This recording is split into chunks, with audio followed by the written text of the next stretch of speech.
তোমরা কি জানো একটা ছোট্ট শব্দের পুরো চেহারা বদলে দিতে পারে? ভাবছো কিভাবে?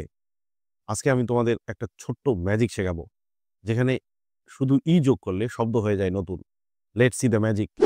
যখন আমি ছোট ছিলাম, ইংলিশ শব্দগুলো আমার কাছে অনেক জটিল লাগতো।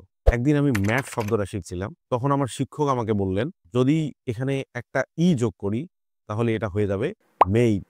আমি অবাক হয়ে গিয়েছিলাম, ছোট্ট একটা লেটারের কি শক্তি!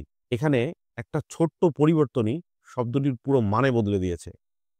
এটা ছিল ম্যাথ, যা কোনো বসার জায়গা, আর অন্যদিকে হয়ে গেল মেইট, যার মানে হলো বন্ধু। কিন্তু কিভাবে হলো? চলো রহস্যটা বুঝি। যখন কোনো শব্দের শেষে একটা ম্যাজিক যুক্ত হয়, তখন সেটা আর উচ্চারণ করা হয় না, একে সাইলেন্ট বলে। কিন্তু এই চুপচাপ থেকে শব্দের ভেতরের যে ভাওয়েলটা আছে, সেই ভাওয়েলটাকে লং সাউন্ড করতে সাহায্য করে। এটা আবার কিরকম?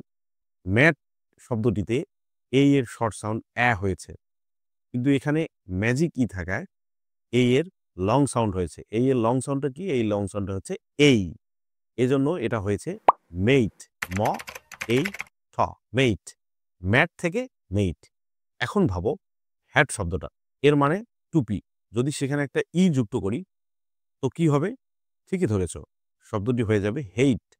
ছোট্ট একটা শব্দের পুরো অর্থ বদলে দিল। এখন নিশ্চয়ই তোমরা বুঝতে পারছো ম্যাজিক কিভাবে কাজ করে। তোমরা যদি এখন ম্যাজিক দিয়ে নতুন শব্দ তৈরি করতে চাও, আমি তোমাদের সাথে আছি। আমি ইমরান, এবং আমি বিশ্বাস করি ভাষার মূল রহস্যগুলোর সঙ্গে পরিচিত হলে তোমরা তোমাদের ইংলিশকে আরও শক্তিশালী করে তুলতে পারবে। চলো একসাথে এই শব্দের রহস্য উদ্ঘাটন করি। আজকের এই ছোট্ট জাদুটুকু যদি তোমাদের ইংলিশ শিখতে আরও মজার করে তুলতে পারে, তাহলে বলো তো তোমাদের প্রিয় ম্যাজিক শব্দ কোনটি? কমেন্টে লিখো। আর চলো একসাথে আরও শিখি। বাই।